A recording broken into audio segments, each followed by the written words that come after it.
Now, I know a lot of people are going to be looking at Ricard or Lacade, however the hell you pronounce his name. Yeah, we're going to keep on White Dragneel. They're probably looking at it as his attacks are ridiculously goofy because the stuff that he did to Sting and everybody around him in this chapter, it kind of gave me vibes of like early Dragon Ball. If any of you guys remember when like Goku would be hungry, he was just absolutely powerless and shit like that. So it's definitely playing on a classic shonen trope of like, oh, a character can't deal with hunger and shit like that. It drives him nuts and stuff like that, and it was more comical. I think that's the execution that was kind of wrong. If he was going to use powers like that, maybe it should have been a little bit more serious, because again, we're looking at him, the White Dragneel, seemingly Zeref's son. This dude needs to be legit. He needs to be 100% the truth.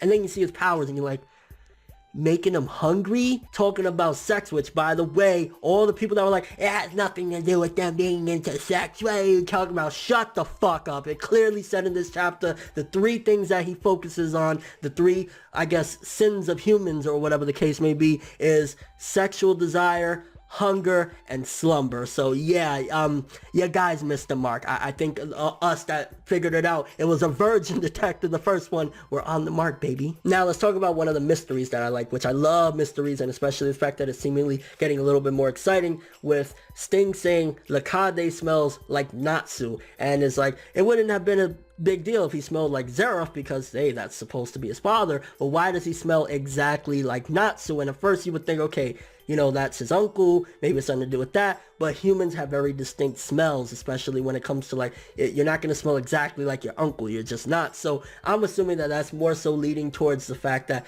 Lacade wasn't like Zeref went and busted a nut in somebody. Like, that's just not how it went down. It's more than likely because even it was hinted further when Lacade said, in a sense, Natsu is Zeref's son as well. More than likely, Lacade is an experiment. He probably used his own DNA, he probably used E&D's DNA, and of course Mavis's DNA to create him. So that's probably why he was referring to Natsu as well as somewhat like Zeref's child, because he wasn't conceived naturally. He was probably made in those little test tubes or whatever, and that's probably why he smells like Natsu, because let's be real, Zeref, he has a thing he absolutely loves, his little brother Natsu. You know, we've seen it time and time again. So why wouldn't he? If he's going to create his son or whatever and have some, even though he's not going to show it, but he definitely does have love and shit like that. He's just going to hide it or whatever. He's going to get the best things of what he loves. He loved Mavis, he loved his little brother. Take their DNA, take his own DNA. That's my son right there. So that's why I'm assuming he smells like Natsu, and that's why he said, hey, Natsu in a sense is his son as well, is because they were all test tube babies. I ain't gonna lie, I'm not gonna be a hater, even though I don't really care for Sting. He got a dope hit in there against Lacade. Like, this fight is looking good. I'm scared about the next chapter or two when the fight actually ends, because we know it's fairy tale. Let's not kid ourselves, people. This isn't fucking Berserk. This isn't something that it's fairy tale. So I'm skeptic regarding what the outcome is going to be, but I will say so far the fight has been looking really good. Sting getting in some awesome dibs on him. Lacade, one of my favorite things, I'm not going to lie, like Lacade, even though it's goofy, I'm still fucking with him, because especially when you get that panel, you see Sting on the ground and it's just shadowed out like if the sun is blazing over them, and you see the fucking cross, he shoved the damn cross down Sting's chest. I'm like, I fucks with you, boy. He's like whipping his shit out of him with that, like, I'm liking the White Dragneel. I ain't gonna lie, I think he's dope so far still, and even this fight was actually looking sick, which again, you would think, I don't even like Sting, but I'll keep it real. It's dope so far. And going back to the whole hunger thing, when he was using the magic to make him, you know, super hungry or whatever, and he was even about to eat his cats, it was a little corny when the cat was like, I'm hungry, but you're Sting, so I won't, and that's what snapped Sting out of trying to eat his cats, which, let's be real here, these cats, they're immortal. These motherfuckers are merged Zama's type of immortal. Well, okay, no, he wasn't. But you get what I'm saying. There was never going to be no eating of them. Although it was funny to see Yukino jumping in and starting to bite on Kagura and shit like that. I was like, whoa, which again, it was adding comedy, I think at maybe an inappropriate time, because again, you have this idea, the White Dragneel, he got this cross, he's serious business, he's Zeref's son, like, there's so much hype behind them, so when you throw comedy in there, especially his powers, the execution just doesn't work very well. So that's probably the main problem people have, and of course, again, not only myself, a lot of people just don't like Sting, like, it is what it is. And the funny thing is, I see it. Like, you can't bullshit me, alright? You cannot bullshit me, Sting. I see what is still in your heart, festering till today. From the moment this character showed up in the Grand Magic games, even afterward and everything, I still can see it. Because in this chapter, when the White Dragneel is kind of like, what involvement you even have with this, bro? You're not a part of Fairy Tail. Who the fuck are you? Can you move, bro? Like, I don't got time for you right now. And Sting is like, I'm doing this for the sake of Fairy Tail, for the sake of Natsu. And I'm thinking to myself, well, aside from the fact that, well, we're friends and shit like that, why do you care about Fairy Tail? Why do you care about Natsu? I know you're a leader of Sabretooth now and shit like that, but what is your whole thing? I see it, bro. You're still a fanboy. You're still a fanboy of that Natsu and that Fairy Tail, and it even goes back in history. Like, he is a predestined fanboy of Natsu and Fairy Tail. Even back in the day, like it was explained in the little backstory that we got in last chapter, which I want to focus more on that. Can we please get back to what was going on in Natsu's heart or whatever? But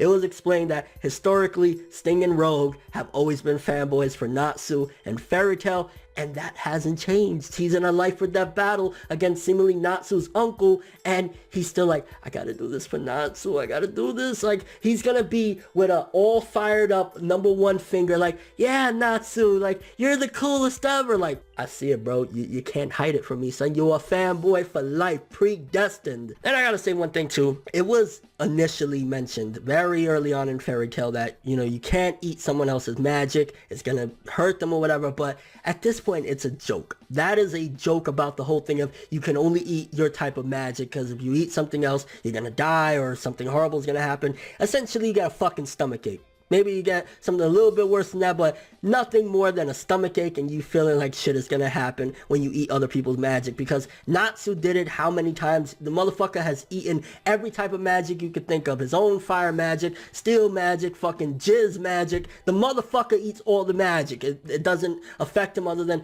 oh, mate, me fucking stomach lad is hurting a little bit, my help. Like, that's all you're gonna get from the fucking, oh, something horrible is gonna happen. Nothing horrible is gonna happen. Godjiel did it, and he's fine. He got a stomachache. So when Sting ate his, you know, Rogue's, you know, his best friend Rogue, he was like, hey, Rogue, all right, fine, I'll eat your magic. Nothing bad is gonna happen. He's gonna just feel like shit for a little bit, which that's not a bad consequence considering the way it was built up. Like, whoa, you can't do that. You can do that. You'll just, it's like eating too much chocolate ice cream or some shit. And then that's where we left off with a setup for Sting with Rogue's powers against the White Dragneel in a battle to the death, which again, the way it was set up, it felt like a classic, or not a classic, but a Fairy Tail fight where next chapter, the White Dragneel, which he still seems like such a prominent figure. He still seems like a very important piece of not only the Spriggan 12, but the history of Natsu and Zeref and Mavis, you know, just that whole backstory in general. And if Sting beats him, I'm gonna feel like he's far more important than just this fight with Sting. Don't get me wrong, I'm liking the way the fight been going, but I got a bad feeling next week it's gonna be, my friends, they make me so hard, oh my god, my boner, bro, like I'm killing you right now. Like, that's where I feel it's gonna go, and I don't want that. So I'm skeptic. What we did get in this chapter was pretty good. More hints at the heritage of Lakade, which pretty much, I'm assuming again, he was created using Natsu, Zeref, and Mavis's DNA. That's why he kind of smells too much like Natsu.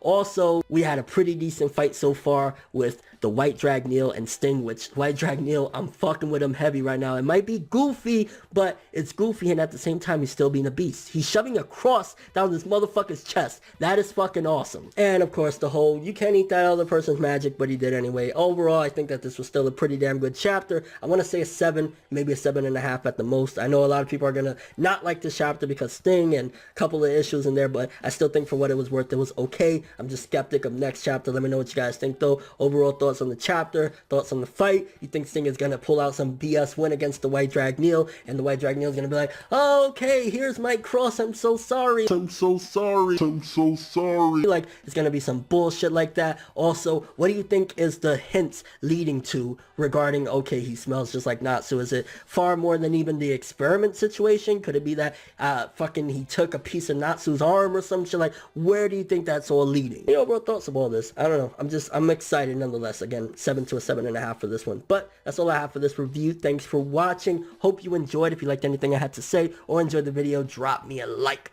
I'd greatly appreciate it. And if you want more from me, make sure to subscribe, follow me on Twitter, Instagram, and stalk my Facebook to get more when the video ends. I'm ForneverWorld, and as always, people, have an awesome day. Sting better not win this with a fucking friendship power-up. I'm just saying, the White Dragneel looking sick right now. Have an awesome day.